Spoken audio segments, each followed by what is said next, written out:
Aldrich had not slept in 3 days. He told himself it was the distance. The route from the Dragon home systems to the outer relay posts was long and cold, and the ship he traveled in was built for speed, not comfort. The seats were hard and the lights were dim and the hum of the engine never stopped. He told himself that was why he could not sleep. He did not tell himself the truth, which was that every time he closed his eyes he saw Soren. Soren was small, even for a hatchling. He had been born early, 2 weeks before the healers expected, and he had come into the world quiet instead of loud. Most dragon hatchlings announced themselves with noise. Soren had simply opened his eyes and looked around, calm and curious, like he was already thinking about something. Aldrich had loved him from that first moment. He had not expected to feel it so fast or so completely, but there it was, and it had never gone away. The message had come on a morning that started like any other. Aldrich had been in a council meeting, listening to trade agreements he did not care about, when his personal communicator buzzed twice in his pocket. He excused himself. He read the message in the hallway.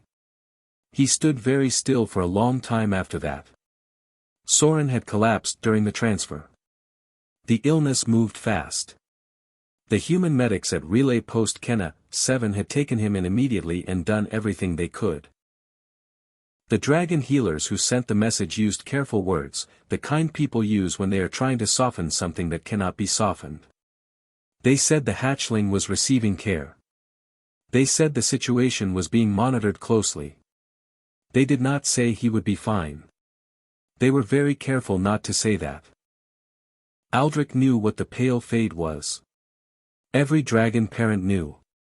It was a rare illness, old as their species, and it moved through young hatchlings like cold water through a crack in stone. It went deep and fast, and by the time anyone noticed it, it had already done most of its damage. Healers had gotten better at treating it over the centuries, but better did not mean reliable. Most hatchlings who caught it in the early weeks of life did not make it past the first 7 days.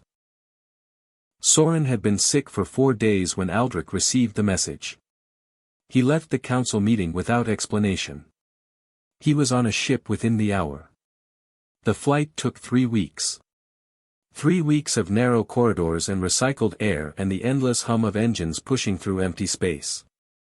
Aldrich's escort tried to speak with him in the first few days. After a while they stopped trying. They brought him food and he ate it without tasting it. They gave him reports and he read them without remembering them. He sat in his seat and he watched the stars move slowly past the small window, and he thought about a hatchling with quiet eyes who had come into the world early and already made himself impossible to imagine losing. He prepared himself. He was an envoy. He had delivered difficult news to others. He had stood in rooms where grief was thick in the air and kept his face steady and his voice calm. He knew how to carry hard things. He told himself he would do the same now. He thought through what he would say to the council when he returned. He thought through the arrangements. He was practical and he was thorough, and he kept himself busy with the details because the details were something to hold on to. But under all of it, quietly, the cold stone sat in his chest and did not move. Relay Post Kenna 7 came into view on the morning of the 22nd day. It was smaller than Aldrich expected. A simple structure, round and gray, floating at the edge of a quiet star system with nothing dramatic around it. No great planets nearby, no busy shipping lanes, just open space and a handful of distant stars giving off pale light. It looked like the kind of place people ended up rather than chose. Functional and plain and a little tired around the edges. Aldrich folded his wings close as the ship docked. The corridors inside were narrow and the ceilings were low and everything smelled faintly of recycled air and machine oil. He moved carefully through the hallways, his escort behind him, his face set and still. A young woman was waiting for him at the end of the docking corridor. She was small, with light brown hair pulled back from her face, and she looked like she had not slept properly in several days. Her uniform was neat but her eyes were tired. When she saw Aldrich she pressed both hands flat together in the formal gesture of greeting that his people recognized, and she held it steady without flinching, which he respected. Her name was Petra. She was one of the station's coordination officers. Aldrich opened his mouth to ask about Soren. Petra spoke first. She said that Soren was stable. Aldrich stopped walking. She said it again, carefully, clearly. Stable. Breathing well. Color returned over the past 2 days. Eating small amounts since yesterday morning. The fever had broken 4 days ago and had not come back. Aldrich stood in the middle of the corridor and said nothing. His escort stopped behind him. Somewhere deeper in the station a door opened and closed. The hum of the ventilation system filled the silence. He had carried the cold stone for 3 weeks. He had held it steady and kept walking and told himself he was prepared. He had done everything right. He had not prepared for this. He asked Petra, quietly, to take him to his son.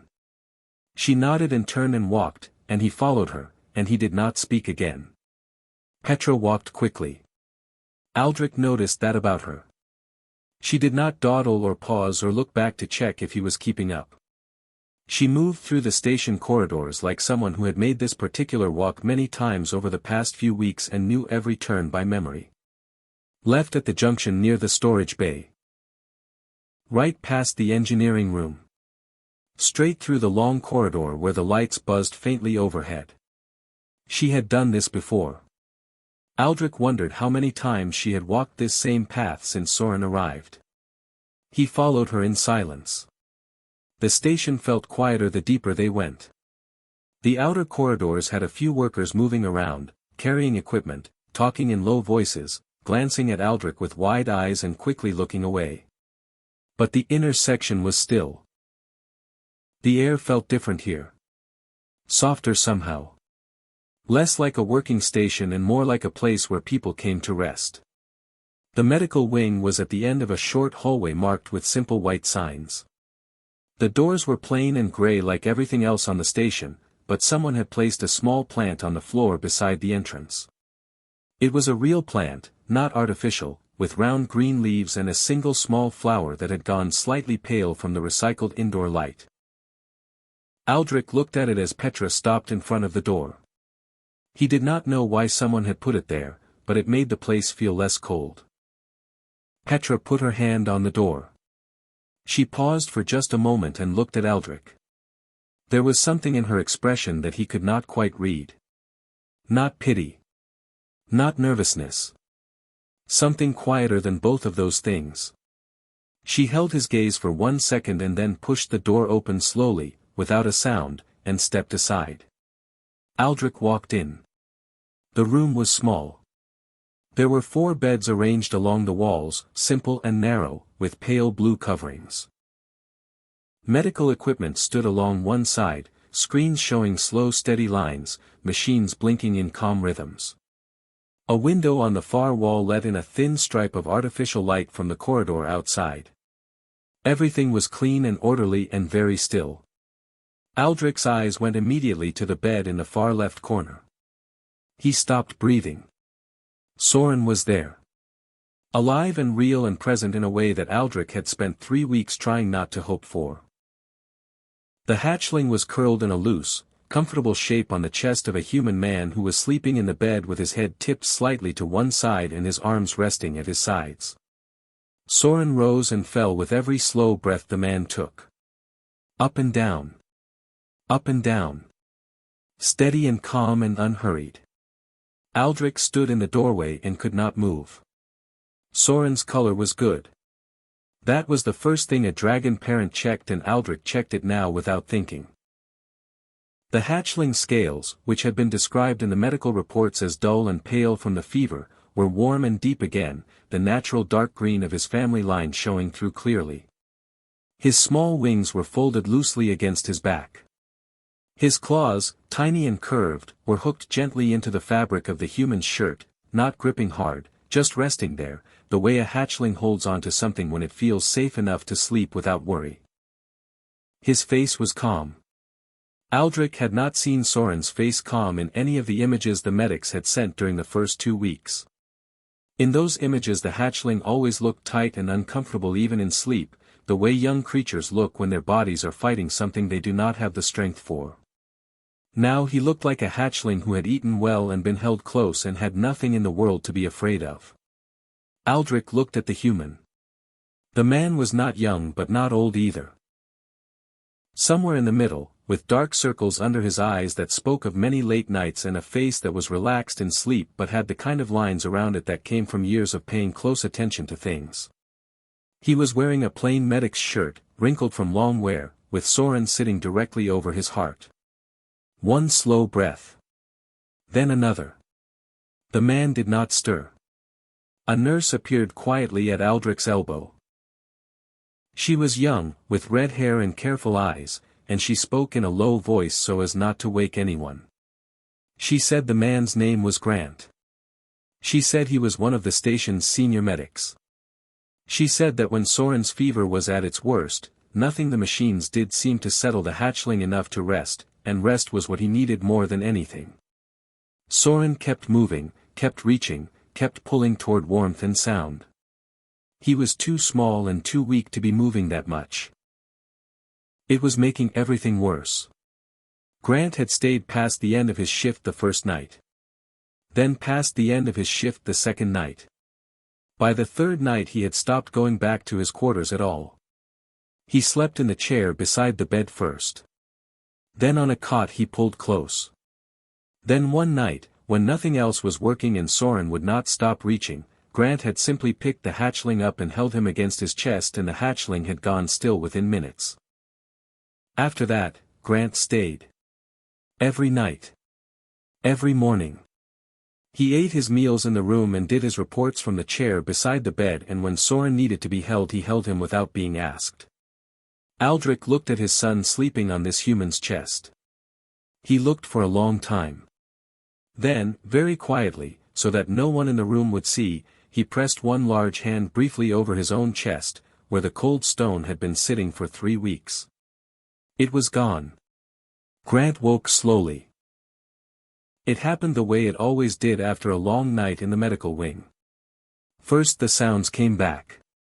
The soft beeping of the monitors. The low hum of the ventilation.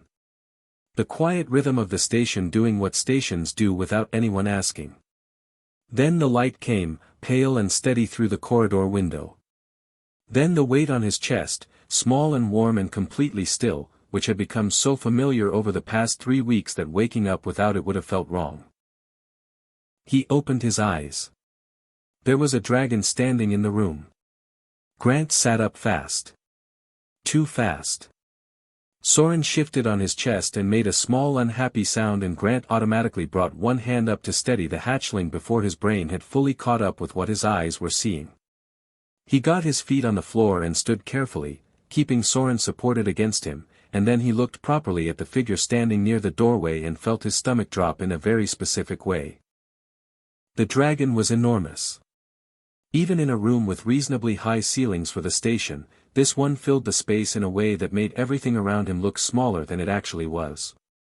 Dark-scaled, broad-shouldered, with wings folded close and tight in the way that Aldrich had learned meant careful restraint rather than comfort. He was dressed in the formal layers of a council envoy, deep colors and structured fabric, and he was watching Grant with an expression that was very still and very unreadable. Grant looked at him. Then he looked down at Soren. Then back up. He said he was sorry. The words came out before he had decided to say them, which was how apologies usually worked when Grant was not sure what he had done wrong but was fairly certain something about the current situation required one. He said he was sorry, and then, because that did not feel like enough, he started to explain. He told the dragon that Soren had been difficult to settle in the first week. Not difficult in a way that was anyone's fault. Just difficult in the way that very sick young creatures sometimes were, reaching for things they could not name, moving toward warmth and sound and the particular comfort of something alive nearby. The monitors kept his vitals steady. The medication did what it was supposed to do. But none of it was enough to make Soren rest, and rest was the thing he needed most. Without rest the body could not do the work of healing. Grant had learned that early in his career and never forgotten it. So he stayed. He said it simply. He stayed. He sat in the chair the first night because he wanted to observe. He stayed past his shift because Soren's numbers dipped every time the room went quiet and improved every time someone was close. The second night he pulled the cot over. The third night Soren kept reaching even from the cot, small claws moving in the air toward nothing, and Grant had picked him up without thinking much about it and held him against his chest, and the hatchling had gone completely still in under 2 minutes. After that it was just easier to stay. Grant said all of this in a plain and straightforward way, the way he explained things to families when they asked what had been done for someone they loved. He was not performing modesty. He genuinely did not think of it as something remarkable. He had identified a problem. He had found a solution. The solution happened to involve him sleeping in a medical bay chair for 3 weeks, which was not ideal for his back, but it had worked, and that was the part that mattered. He told the dragon that Soren had started eating on the 4th day. Small amounts, but consistent. The fever broke on the 9th day and did not return. By the 2nd week his color was coming back. By the 3rd week he was lifting his head and looking around and making sounds that the nurses said were good signs, though Grant could not personally interpret dragon hatchling sounds with any confidence. Grant looked down at Soren as he said this. The hatchling was awake now, disturbed by the movement of Grant sitting up, and was looking up at Grant with the calm, direct gaze that Grant had come to recognize as Soren's version of paying close attention. Grant shifted him slightly so he was more comfortable and Soren settled without complaint. Grant looked back up at the dragon. He said he assumed this was Soren's father. He said Soren was a good patient. He said that in his experience sick creatures either fought everything around them or reached toward it, and Soren had always reached, which Grant thought said something about the hatchling's character even at this age. He smiled a little when he said that, the small tired smile of someone who had spent a lot of long nights in this room and had come to feel something genuine about the small creature currently sitting on his chest. He asked if he had done anything wrong. He asked it honestly, without defensiveness, because it had occurred to him somewhere in the 2nd week that he did not actually know the customs of dragon kind well enough to be certain that what he was doing was appropriate. He had made a medical decision. He would make it again. But he wanted to know. The dragon had not spoken yet. He had stood in the same spot since Grant woke up and he had listened to every word without moving, without changing his expression, without giving Grant anything to read. Now Grant finished speaking and the room was quiet except for the monitors and the ventilation and Soren breathing slowly against his chest. The dragon looked at Grant for a long moment. Then he looked at Soren. Then he looked at Grant again, and something in his face shifted, just slightly, just enough. He said Grant had done nothing wrong. Aldrich stepped out of the medical wing quietly. He pulled the door closed behind him with care, making sure it did not make a sound. He stood in the hallway for a moment, alone, the corridor empty in both directions. The station hummed around him. Somewhere far down the hall a door opened and closed. A ventilation unit clicked and settled. Everything was ordinary and small and completely unaware of what Aldrich was carrying in his chest right now. He walked to the end of the corridor where a narrow alcove sat between 2 storage units. It was not a private space exactly, but it was away from foot traffic and it would do. He took out his communicator and opened the channel to the Dragon Council. It took a moment to connect. The signal had to travel a long way. When the chamber appeared on the screen it was full. That surprised him slightly. He had not announced this call in advance.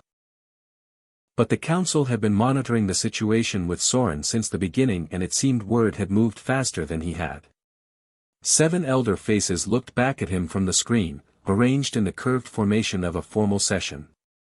Elder Bram sat at the center, old and gray-scaled and sharp-eyed as always, his expression giving nothing away before Aldrich had even spoken. Aldrich told them what he had found. He spoke carefully and completely. He described the room. He described the human medic sleeping with Soren on his chest.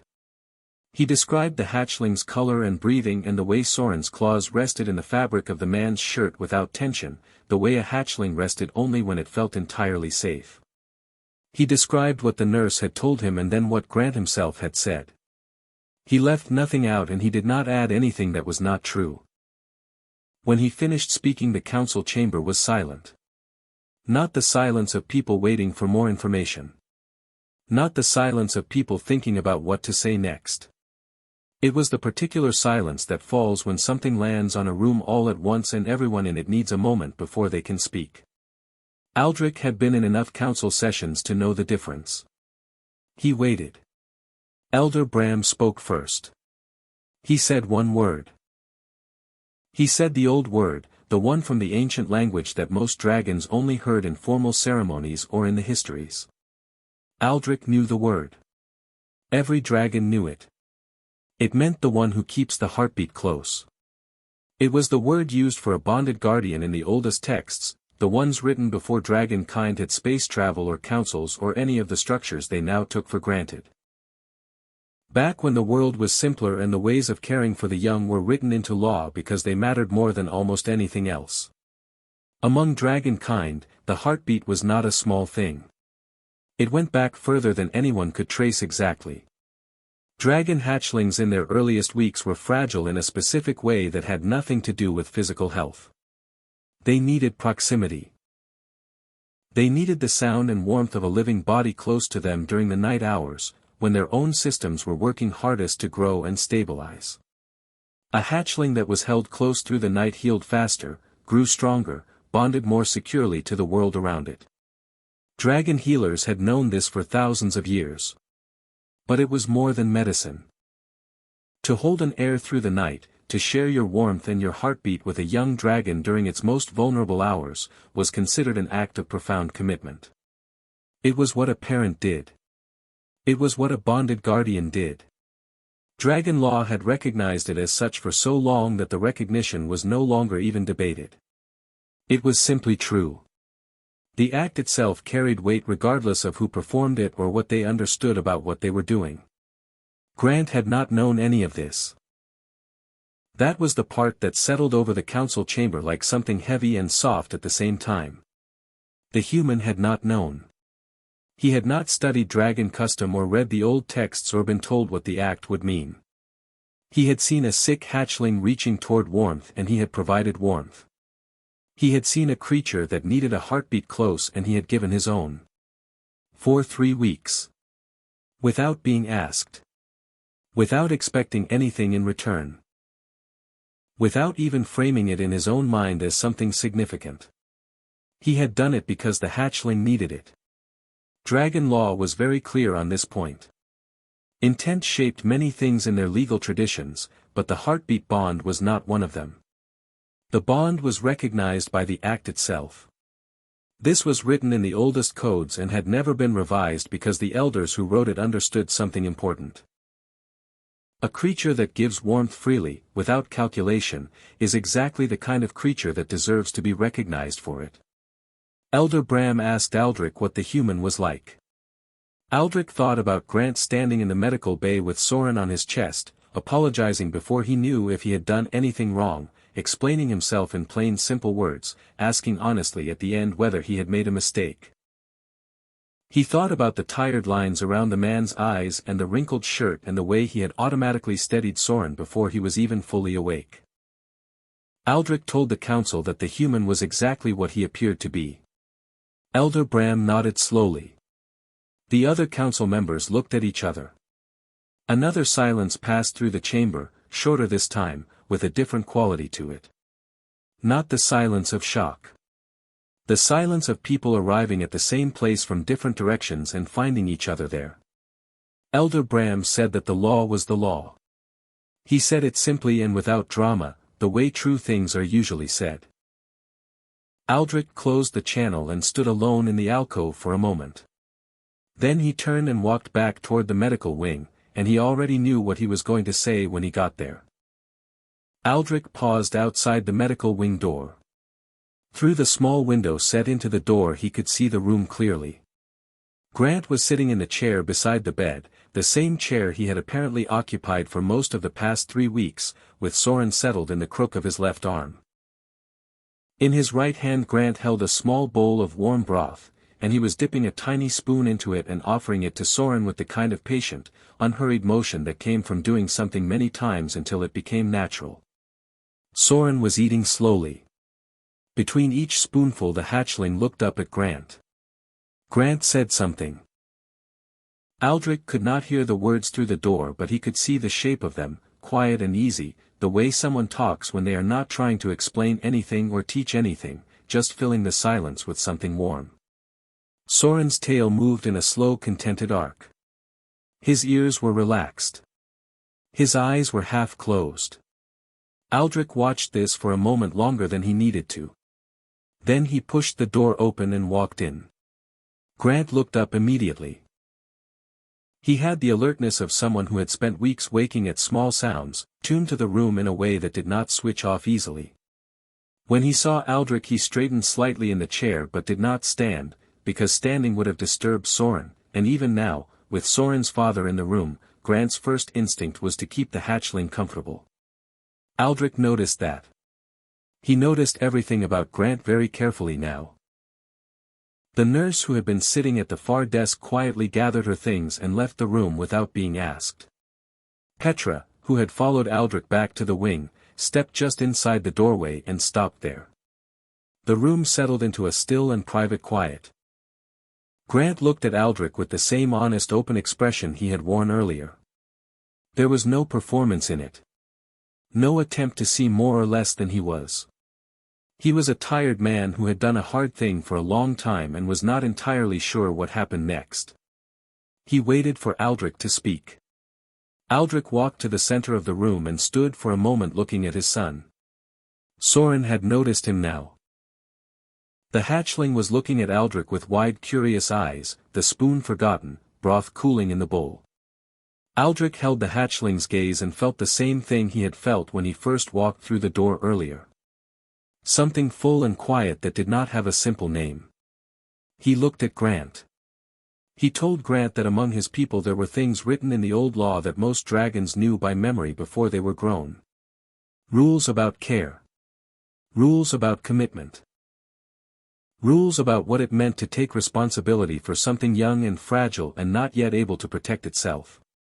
He said these rules were old because the things they protected were important, and important things needed to be named clearly so that no one could pretend they did not understand. Grant listened without interrupting. Aldrich told him about the heartbeat bond. He explained it simply, the way it had been explained to him when he was young. That to hold a dragon heir through the night, to give your warmth and your steady heartbeat to a hatchling during its most vulnerable hours, was not just a kind act. It was a defining act. It was the thing a guardian did. The law had said so for longer than anyone currently alive could remember, and the law did not change based on whether the person performing the act was dragon-kind or not. Grant was very still now. Aldrich told him that the council had been informed. He told him that Elder Bram had spoken the old word, the one that meant the one who keeps the heartbeat close. He told him that this word, once spoken by a council elder in reference to a specific act, carried legal and formal meaning that could not be undone simply because the person it referred to had not intended it. Grant opened his mouth and then closed it again. He looked down at Soren. Soren was still watching Aldrich but had leaned back slightly against Grant's arm in the way he always did when he wanted the contact of something familiar. Aldrich looked at Grant for a long moment. Then he did something that made Petra draw a quiet breath from the doorway. He lowered himself to one knee. It was not a fast movement. It was deliberate and careful and complete, one knee on the plain floor of a small medical bay on a station that smelled of recycled air and machine oil, the Dragon Envoy folding himself down before a human medic in a wrinkled shirt. It was the formal posture of acknowledgement in dragon tradition, reserved for moments when words alone were not sufficient to carry the weight of what was being said. Grant stared at him. Aldrich told him that his people had a name for what Grant had done. He told him that the name carried responsibility and honor in equal measure and that it was not given lightly. Then he asked, in a voice that was quiet and without any ceremony beyond what the moment itself provided, whether Grant would accept the role of Soren's named guardian.